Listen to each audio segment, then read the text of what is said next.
Senator Bato ay dapat kasuhan? Ma'am, gigil na gigil kang kasuhan si Pangulong Duterte at ako ng mga kaso na hindi mo kami maliling.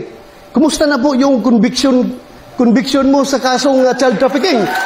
Ano na po nangyari? Bakit andyan ka pa? Hindi ka pa nakulong? Ang tanong ng bayan, dapat bang sampahan ng kaso si dating Pangulong Duterte o hindi? Si Representative Castro na pabor sa panukala. Conditional naman ang tugon ni Senator De La Rosa. Dapat lang kasuhan si dating Presidente Duterte at long overdue na ito. Pati yung mga kasapakat niya at nag-utos sa pagpatay sa war on drugs. Libo-libo ang pinapatay ni Duterte pero wala pang napapanagot.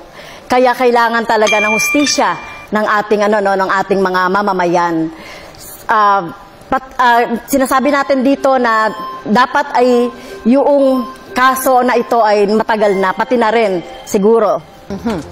Senator De La Rosa? Ang sagot ko dyan is conditional, no? Hybrid. Pwedeng yes, pwedeng no. Yes, in the sense na nobody is above the law. Kapag mayroon siyang nagawang kasalanan, kasuhan natin. Pero kung wala naman siyang nagawang kasalanan, huwag mo siyang kasuhan base doon sa kaso ng ibang tao. Because guilt is personal. Huwag po nating ipaangkin kay Pangulong Duterte yung kasalanan ni Ninja Caps. Kaya po, after 3 years na tapusan sa pag-ulo, walang kaso. Meron ho naman kayo ngayong 15 seconds para mag-react po kay Senator De La Rosa. So, mismong siya, si President Duterte, ay umamin na pumatay siya ng tao. Kaya kailangan siyang kasuhan. At ito, sino ba yung nagdisenyo ng mga policy na ito? Siya rin at nag-cause ng pagpatay. Maging si Senator Senator Bato ay dapat kasuhan. Ma'am, gigil na gigil kang kasuhan si Pangulong Duterte at ako ng mga kaso na hindi mo kami maliling. Kumusta na po yung conviction mo sa kasong child trafficking? Ano na po nangyari? Bakit andyan ka pa? Hindi ka pa nakulong? Yun nga, ang tanong ko, pakisagot lang. Kasi ang ordinaryong tao nagtatanong, porque congresswoman ka, hindi ka nakulong. Sila pag yung mga ordinaryong tao, kulong ka agad. Kung ito po ay nasa Kongreso, ay out of order ko po dahil wala siya sa tanong. No? Ang ginawa po natin na pagre-rescue, tama lang po yung ginawa ko na pagre-rescue sa mga teachers, sa mga bata na biktima ng mga harassment, intimidation at threat doon sa sinasabi ni Senator Bato na kaso.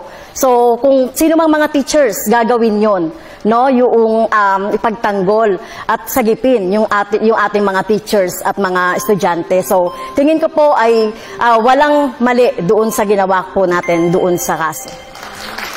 Now, Senator De La Rosa, may pagkakataon ho kayo na magtanong o mag-react pa rin sa posisyon po ni Representative Castro. 15 seconds po. Ano pong risk yun na pinagsasabi niya? Na yung mga parents ng mga bata mismo ay galit na galit sa kanya. Bakit ginamit niya yung mga kabataan para sa kanilang kapakanan?